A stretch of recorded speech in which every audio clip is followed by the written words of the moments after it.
ሁሉን ነገር ማድረግ የሚችል ፈጣሪ ሁሉን ነገር ማድረግ የሚችል ፈጣሪ ተገልጦ ምን ላድርግልሽ ቢልሽ ኤኒቲንግ ምትፈልጊው ምን አድርግልሽ ዘንድ ተወጃለሽ ቢልሽ ምን ትያለሽ? ፈጣሪ ነው ግን ሁሉንም ማድረግ ይችላል። የጠየቀውን በሙሉ ሊያደርግልህ ፈቃደኛ ነው። ምን ላድርግልህ ብሎ ቢጠይቅህ ምን ትለዋለህ? አንደኛ ይሄንን፣ ሁለተኛ ይሄንን፣ ሶስተኛ ይሄንን፣ አራተኛ ይሄን ብለው ዝርዝር እንዲጽፉ ፈልጋለሁ። አሁን ይሄን ካደረጉ በኋላ ሊስቱን አዘጋጁ አይደል? ሊስቱን ይዙና ዝርዝሩን ይዙና ምን ያደርጋሉ? 3 ጥያቄዎችን ይጠይቃሉ። አንደኛው እዚህ ዝርዝር ውስጥ ከዘረዘርኳቸው ነገር ውስጥ ሰውን የሚጎዳ ነገር ጠይቄያለሁ ወይ ብለው ይላሉ።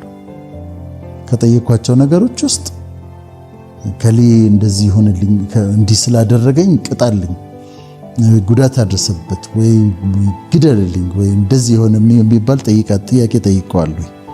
እንደዚህ አይነት ጥያቄ ጠይቀው ከሆነ ካንስል ያርጉት፣ ይሰርዙት፣ እሱን ያውጡት ከሊስት ውስጥ። ሁለተኛ እንዲያው የምፈልገው የሰው የሆነ ነገር ተመኝቻለሁ ወይ ብሎ ይጠይቀዋል። ለምሳሌ የታጨች ሴት ይፈልጋት ይሆናል። የሰው ንብረት፣ የሰው ሕንፃ፣ የሰው ቤት፣ የሰው ገንዘብ ከሆነ የተመኙት እሱንም ይሰርዙት ከሊስት ውስጥ፣ ምክንያቱም ስለማይሆን። ሶስተኛ ቆሞ ያስቡና ይሄን ነገር ለምንድን ነው የፈለኩት? ለኃጢአት የፈለኩት ነገር አለ ወይ ብሎ ይጠይቁ። እነሱንም መርምረው እነዚህ ነገሮች ሊስታቸውን ያጽዱት ማለት ነው። እነዚህን ሊስቱን ከዛ በኋላ ኦርጋናይዝ ያርጉት ስልሽ በአይነት ይሰንዷቸው። ለምሳሌ ቤተሰቤን በተመለከተ እንዲሆንልኝ እፈልጋለሁ፣ ትምህርትን በተመለከተ እዚህ መድረስ እፈልጋለሁ፣ ስራን በተመለከተ እንዲህ አይነት ስራ መስራት እፈልጋለሁ፣ ኑሮን በተመለከተ እንዲህ አይነት ኑሮ መኖር እፈልጋለሁ ብለው ክላሲፋይ ያርጉ፣ ኦርጋናይዝ ያርጉት። ገብቶሻል አይደል? የቤተሰብ፣ የትምህርት፣ የሥራ፣ የኑሮ ለሀገራቸው የሚያስቡትም ካለ ይህንን ኦርጋናይዝ ያርጉና ቁልጭ አርገው ይጻፉት። ከዛ ጽፈው ያስቀመጡትን ነገር በየቀኑ ይጸልዩበት። መጸለይ ብቻ ሳይሆን ያመስግኑበት፣ እንዳገኟቸው አድርገው ያመስግኑበት። እዚህ ጋር ቆም ልበልና ስለ ጸሎት ትንሽ ላውራ። ጸሎት እኔ በጣም ነው የምወደው። ፓሪስ ያጓጓል ለመዞር አይደል? እኔ ሆቴል ዘግቼ ጸልዬ ሲበቃኝ ነው የምወጣው። ጸሎት 4 አይነት ነው። አንደኛው ሪፔንተንስ ነው። ሪፔንተንስ ማለት ንስሐ ነው። ያጠፋሁት ነገር አለ አስባለሁ። አሁን ዛሬ ለጸሎት ስቆም ወይም እንደየእምነታችን ወይ ስንበረከክ ምንድነው ያጠፋሁት ነገር ብዬ ጠይቃለሁ። ትናንትና ያጠፋሁት ነገር አለ፣ ሰው ትንሽ አለፍ ብዬ ተናግሬያለሁ፣ ወይ ሌላ ስህተት ሰርቻለሁ፣ ያጠፋሁት ነገር አለ፣ አውቄ በድፍረት የሰራሁት ኃጢአት ካለ፣ ሳላውቅ ደግሞ በስህተት የሰራሁት ወይም ደግሞ ስህተት ያልመሰለኝ ጥፋት ሁሉ እሱ ንጹህ ስለሆነ ቅዱስ ስለሆነ ያጠፋሁት ካለ ሪፔንት አደርጋለሁ፣ ንስሐ ገባለሁ፣ አስቀድሜ አስተካክላለሁ። ሁለተኛው የጸሎት አይነት ፔቲሽን ነው። ፔቲሽን ማለት ልመና ነው፣ የምትጠይቂው ነው። አባትሽ እግዚአብሔር በአምላክ ነው፣ አባት ነው፣ እንደየሃይማኖቱ ይለያያል እና ፈጣሪን ትጠይቂያለሽ። እንዲደረግልሽ የምትፈልጊያቸውን ነገሮች ታቀርቢያለሽ። ይሄን አድርግልኝ፣ ይሄን እንድታረግልኝ እፈልጋለሁ፣ ይሄን እንድታረግልኝ እፈልጋለሁ፣ ይሄን እንድታረግልኝ እፈልጋለሁ። ዝርዝሮቹ እዚህ ጋር ነው የሚመጡት። ስለዚህ ትጠይቂያለሽ። ይሄ ፔቲሽን ነው፣ ልመና ነው። ለምነሽ ከእግዚአብሔር መቀበል ያከብረዋል። በጣም ነው የሚወደው። ሰው ያስቸገረ ይመስለዋል ስለለመነ፣ ብዙ ደስ ነው የሚለው ፈጣሪ። በጸሎት በጣም ነው ደስ የሚለው። በምትጠይቂው ጥያቄዎች በጣም ነው የሚደሰተው። ስለዚህ ሁለተኛው የጸሎት አይነት ፔቲሽን ነው፣ ልመና ነው። ሶስተኛው የጸሎት አይነት ኢንተርሴሽን ነው። ኢንተርሴሽን ደግሞ መልጃ ነው። ኤግዛክትሊ እኔ ላንቺ ጸልያለሁ። እኔ ላንቺ የሚጸልየው ጸሎት አሁን ለኔ አይደለም የሚጸልየው፣ ስላንቺ ነው የሚጸልየው። ይሄ ኢንተርሴሽን ነው። ኢንተርሲድ ነው የማደርገው ኦን ዩር ቢሃፍ ስላንቺ ብዬ ኢንተርሲድ አደርጋለሁ። አንቺ ደግሞ ለኔ ትጸልይልኛለሽ፣ አቤል ለኔ ይጸልይልኛል። ስለዚህ ለኔ ኢንተርሲድ ነው ያደረገው። በመሃል ገብቶ በኔና በእግዚአብሔር መካከል ገብቶ እባክህን አድርግለት፣ እባክህን ይቅር በላት፣ እባክህን ለአቤል ይሄን አድርግለት ብዬ ጠይቃለሁ ማለት ነው። ስለዚህ ኢንተርሴሽን ነው።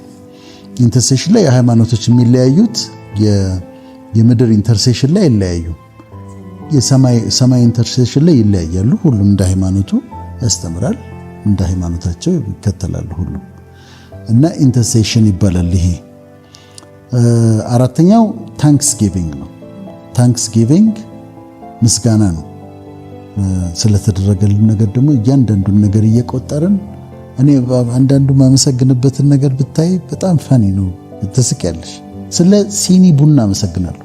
ብዙ ጊዜ እንትን የማይሰጠው ቦታ የማይሰጣቸው የሚመስሉ ነገሮችን በዲቴይል ነው ማመሰግነው፣ በዲቴይል ምስጋና አቀርባለሁ።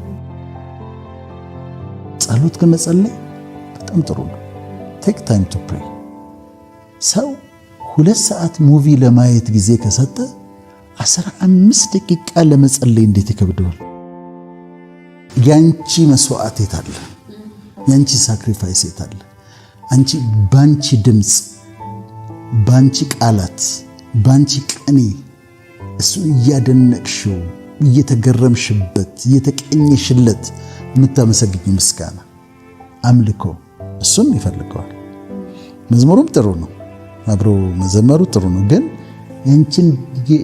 ያንቺን ድምጽ መስማት ይፈልጋል። ካንቺ የሚወጣውን ቃላት አገላለጽሽን፣ ቅኔሽን ይፈልገዋል።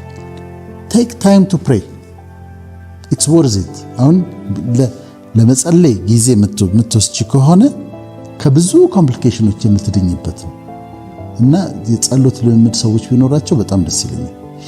እኔ አደርጋለሁና በጣም ነው ደስ የሚለኝ። ግዴታ ሆኖብኝ አይደለም፣ እንደ ሪሊጂየስ ሆኜም አይደለም። በቃ አዲክትድ ነኝ። በጣም ነው ደስ የሚለኝ መጸለይ። ያቺን ጊዜ በጣም ኳሊቲ ታይም ነች። በጣም ልዩ ጊዜ ነው። ከዛ ደግሞ ስልኩን አትዝጊው ከጨረሽ በኋላ ሳታቋርጡ ጸልዩ ደግሞ ተብሏል አይደለም? ከዛ በቀኑ ሁሉ እግዚአብሔርን እያሰብሽው ያመሰገንሽው። እነዚህ ደግሞ ስፖት ፕሬየርስ የሚባሉ አሉ። አንድ ቦታ ላይ ሆነሽ ልክ እዛች ጋር እግዚአብሔር ሆይ እንዲህ አድርግ ብለሽ ነው የምትጸልዩ። ሰው እንኳን መንገድ ላይ አይተሽ እንደው ይህን ሰው እርዳው፣ አግዘው፣ እባክህ እንደው ድረስለት ትያለሽ። ጸሎት ነው ይሄ፣ ደግሞ ያለማቋረጥ ጸሎት ነው። ስለዚህ ሁሌ ኮኔክትድ ነሽ ማለት ነው ከአምላክሽ ጋር።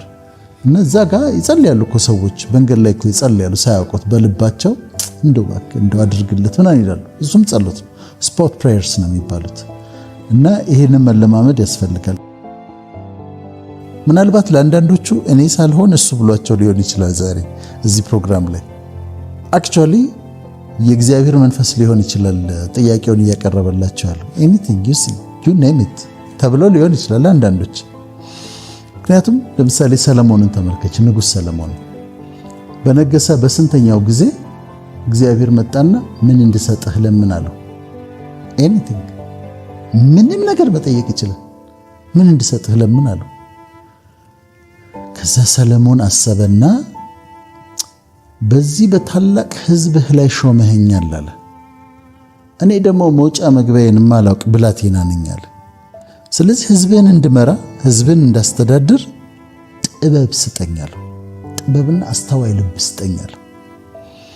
እዛውም እዚህ ጋር ልክ ራሱ እግዚአብሔር የተገረመ ነው የሚመስለው። የሰለሞን ልመና ሰምቶ ምን አለው? የጠላቶችን አንገት ማለት የጠላቶችን ሞት ልትጠይቀኝ ትችል ነበር፣ አልጠየቀኝም። ለራስህ ሀብትና ብልጽግና ልትጠይቀኝ ትችል ነበር፣ አልጠየቅም። ነገር ግን ሕዝቤን ለማስተዳደር ጥበብን ጠይቀሃልና አለው።